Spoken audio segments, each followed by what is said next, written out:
성경 말씀 봅니다. 에스라서 3장 9절에서 11절 말씀 상고해서 올리겠습니다. 9절에서 11절 말씀. 이에 예수와 그 아들들과 그 형제들과 간미엘과 그 아들들과 유다 자손과 헤나닷 자손과 그 형제 네 사람들이 일제히 일어나 하나님의 전 공장을 감독하니라. 건축자가 여호와의 전 지대를 놓을 때에 대사장들은 예복을 입고 나팔을 들고 아섭 자손 네 사람들은 지금을 들고 서서 이스라엘 왕 다윗의 규례대로 여호와를 찬송하되 서로 찬송가를 화답하며 여호와께 감사하여 가로되 주는 지선하심으로 그 인자하심이 이스라엘에게 영원하시도다 하니 모든 백성이 여호와의 전지대에 놓임을 보고 여호와를 찬송하며 큰 소리로 즐겨 부르며 아멘. 오늘 성경 말씀 에스라서 3장 9절에서 11절 말씀.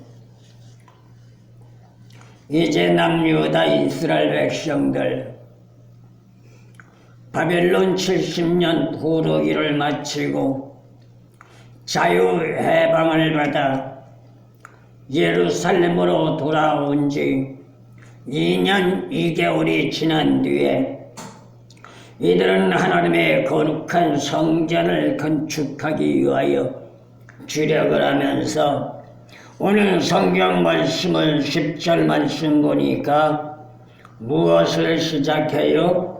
하나님의 전지대를 놓고 있는 것을 보게 됩니다. 이러한 전제 조건 속에서 9절 말씀을 볼 것 같으면은 하나님의 성전 지대를 놓고 성전을 수축해 나가는 데 있어서 그들을 그러한 전제 조건을 감독하고 관리하며 이끌어 나갈 수 있는 사람들이 지명되는 것을 보게 됩니다. 그래서 본 말씀의 주제는 성전 건축과 감독관에 대한 교훈이란 주제를 잡아봤습니다. 여기에서 감독관이란 우리나라 옛말로 말하면 도편수라고 말할 수 있습니다. 반면에 오늘날로 말하면 건축을 총괄하는 자라고 할 수 있는데 본 말씀에서 말하는 성전을 건축하는데도 이에 합당한 일꾼들이 포진되어야만 했던 겁니다.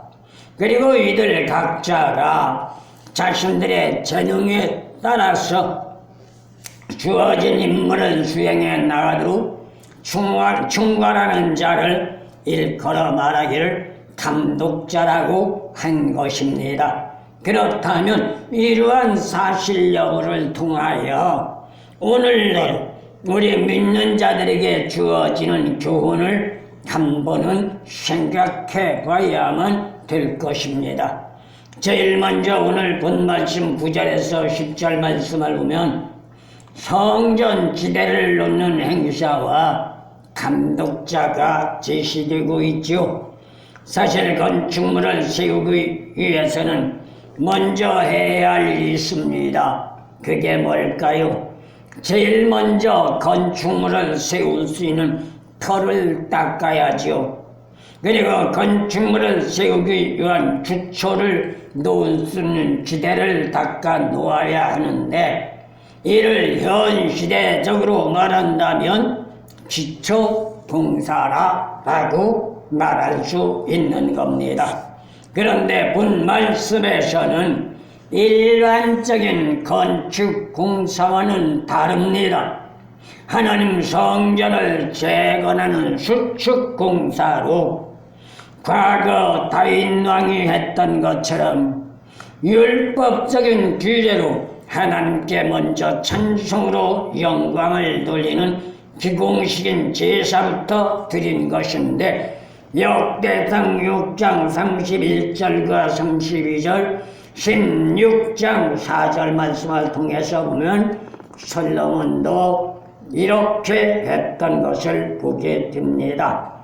그리고 69절 말씀을 나가서 보면 제사장들은 예복으로 말미암아 제사 의식을 갖추었던 것을 보게 되는 것이지요. 그런가 하면 나팔을 들었습니다. 민수기 10장 8절, 역대상 16장 32절, 16장 4절 말씀을 볼 때에 나팔을 들었고, 그리고 아삽 자손 네 사람들은 재금을 들었습니다. 그리고 큰 소리로 여호와를 찬송하면서 즐겁게 제사를 드렸던 것을 볼 수가 있는 겁니다.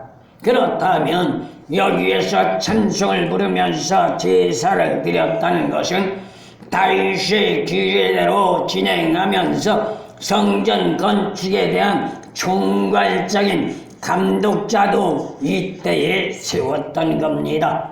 슬룹바벨로 유다 총독으로 정치와 행정의 책임자였던 슬룹바벨, 그는 성전 재건을 위한 감독자로 세워진 것입니다.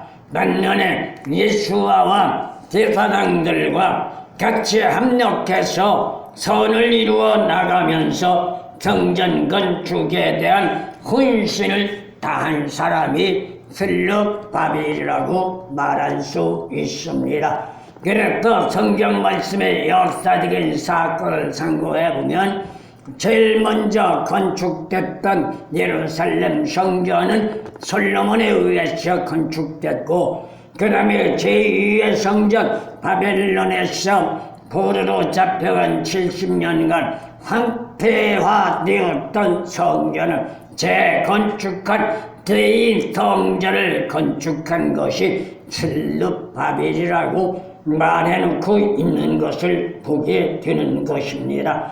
그런가 하면 예수아는 당시 대제사장이었습니다. 여기에서 예수아는 일반 제사장들을 관리하고 있었던 겁니다. 반면에 성전 재건의 실무 책임자로 활동을 한 사람으로 헌신과 봉사와 충성을 아끼지 않았던 사람이 예수아라는 사실을 보게 되는 겁니다. 그리고 제사장들과 네 사람들도 이들은 성전을 건축하는데 주력하는 협력자들이었습니다. 그렇다면 정확하게 말한다면 제2의 예루살렘이 건축된 것은 역사적인 기록으로는 슬룹바벨이라고 말을 하지만 슬룹바벨 혼자서 한 것이 아니라 지금 말씀드린 것처럼 당시 대제사장 예수아와 그 다음에 제사장들과 또한 네 사람들로 합력해서 건축한 것이 제2성전, 그것만이 아니라 남유다 이스라엘 백성들 하나가 되어 분신을 다하여 세워졌던 것이 제2의 예루살렘이라는 것을 우리는 생각해 보게 되는 것입니다. 그런가 하면 여기에는 현장에서 일을 하는 사람들로 석수와 목공들도 있었던 것을 보게 되고, 이러한 일꾼들을 관리하면서 20세 이상의 사람들이 8절 말씀을 볼 때에 특별히 선별되었다라고 말해주고 있는 것을 우리는 볼 수가 있습니다. 8절 말씀 나가보면 예루살렘 하나님의 전에 이른 지 2년 2월에 스알디엘의 아들 슬룹바벨과 요사닥의 아들 예수아와 다른 형제 제사장들과 네 사람들과 무릇 사로잡혀갔다가 예루살렘에서 돌아온 자들이 역사를 시작하였고 20세 이상의 네 사람들을 세워 여호와의 역사를 감독하게 하매 라고 말을 합니다. 그렇다면 20세 이상의 네 사람들이 감독자가 되었다는 것을 볼 수가 있는 것이죠. 그렇다면 여기서 생각해 볼 수 있는 것이 일꾼들을 관리하는데 20세 이상의 사람들로 특별히 선별된 자들이다 라고 말을 합니다. 뿐만 아니라 예수와 가족으로 당시 대제사장이었던 예수와를 비롯해서 그의 아들들과 그의 일가족들이라는 것을 우리는 생각해 보게 되는 것입니다. 그리고 감리엘 가족으로 대제사장인 예수와의 형제라고 말을 합니다. 그리고 그의 아들과 일가들은 감독자의 한 그룹을 구성하고 있었다는 것입니다. 또한 유다 가족으로 여기서는 유다는 호다이아를 가르치는 것으로 2장 40절 말씀을 보게 됩니다. 그리고 7장 4절 말씀을 나가서 보면 느헤미야는 호다야로 기록되기도 하고 있습니다. 헤나닷 가족으로 대제사장인 예수와의 형제라고 말을 하는데 그의 아들과 일가족들도 감독자의 한 그룹으로 구성되었다는 것입니다. 이러한 전제 조건을 생각해 볼 때 우리에게 무엇을 말해요? 모두가 하나같이 합력하여 선을 이루었다는 것을 말하는 것이죠. 그렇다면 제2의 예루살렘 성전이 건립된 것은 어느 한 사람에 의해서가 아니라 남유다 전 백성들이 합력하여 선을 이루어 하나님 앞에 영광을 돌리며 그 하나님 앞에 영광 돌리는 신앙의 삶으로 지나간 과거 선진들과 잘잘못들 과정들을 돌이켜 얘기하며 하나님의 뜻 안에서 말씀 안에서 살아가야겠다는 각오와 결단과 다짐을 가지고 주력했던 역사가 성전 건축이었다는 것을 말합니다. 이럴 때 하나님의 놀라운 역사가 나타났으니 임마누엘의 복된 역사가 주어지게 된 것입니다. 오늘날 우리들도 예는 아닙니다. 진리의 말씀 은혜의 길로 들어가는데 내가 잘나서 내가 똑똑해서 내가 위대해서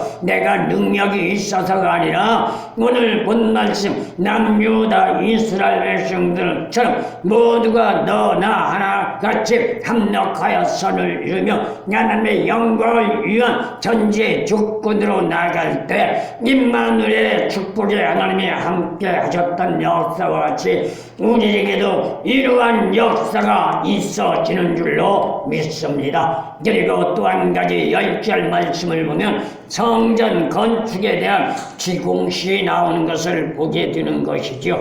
여기에서 본 말씀의 배경의 교훈을 생각해 본다면 믿는 자들이 드리는 예배 의식으로 대다수가 자신의 기분에 따라 좌우되는 것 같은 느낌을 주고 있는 것이 오늘날 현 시대지요. 그래서 오늘날 현 시대는 교회마다 예배 의식이 조금씩 다릅니다.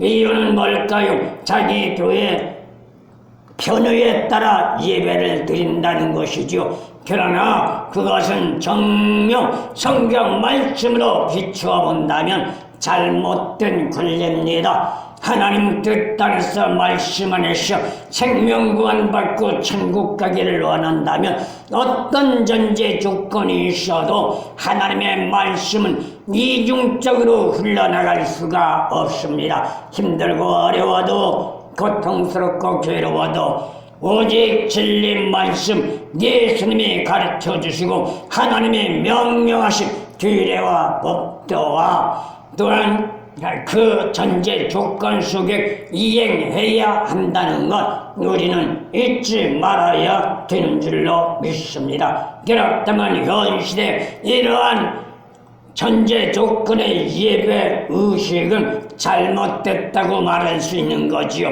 오직 하나님의 영광이 아니라 말로는 하나님의 영광이라고 말하지만 인간 자신들의 입지에 편의에 따라 드려지는 예배를 가지고 하나님의 영광이라고 말하고 있다고 할 수도 있습니다. 다시 말하면 하나님으로부터 부름받은 선택자로 택함받은 자가 드려지는 예배는 그 어떤 상황 여건 속에서도 자신의 생각이나 방법과 인간적인 기분에 따라 드려지는 것이 아니란 말입니다. 오직 전적으로 하나님 명령에 입각한 율례와 규례에 따라서 드려지는 예배가 될 때 하나님은 기뻐 받아주시는 줄로 믿습니다. 그래서 율법서를 보면 철저하게 제사를 드리는 제도에 대해서 천명해 주신 것을 보게 되는 것이죠.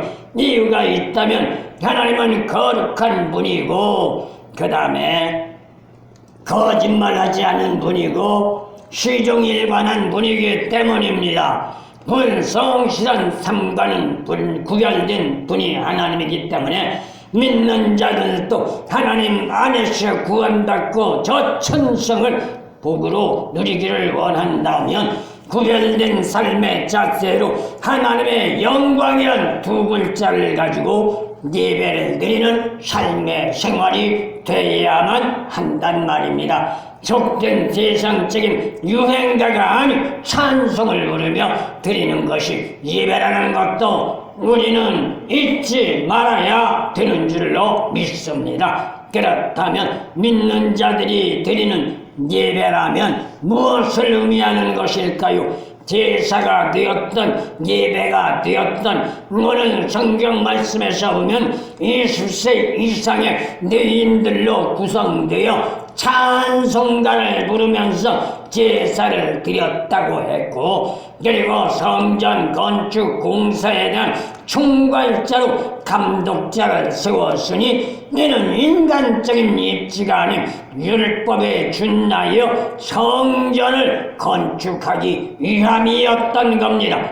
그것도 시작에서부터 마무리까지 믿는 자들에게 주어지는 교훈인 겁니다. 죄악된 세상에서 생활하던 죄인의 몸으로 예수님을 믿는 자가 되어 하나님의 영광을 위해 살아가겠다고 한다면 오늘 본 말씀 배경에 남유다 이스라엘 백성들처럼 70년 동안 황폐하여 황무지가 되었던 예루살렘 성전과 같은 우리들의 심령 상태랄지라도 하나님 앞에 돌아가서 하나님의 뜻을 성리시켜 하나님의 영광 속에 복받기를 원한다면 전적으로 진리의 말씀 하나님의 규례와 법도에 따라서 이루어 나가야 한다는 것 저와 여러분들 잊지 마시기를 소원합니다. 그런데 율법서에서 말한 것을 보면 복음인 말씀이 준내야 한다는 것이죠. 그게 뭐예요? 성경 말씀 진리에 입각하란 말이에요. 이거를 구약 성경 레위기서는 하나님의 율례와 법도와 규례라는 것을 말해주고 있고 오늘날 우리에게 말하면 복음의 말씀에 입각한 삶이라는 것을 말해주고 있는 겁니다. 그래서 이 사람들이 성전 직무를 맡은 나이를 보면 30에서 50세까지 혹은 25세에서 50세까지 규정되어 있는데 민수기 4장 3절과 8장 24절에서 25절 말씀을 생각해 보게 되는 겁니다. 그런데 다윗 왕과 히스기야 왕 시대를 뒤돌아본다면 20세 이상의 이 사람들이 성전 봉사의 직무를 맡았던 때가 있습니다.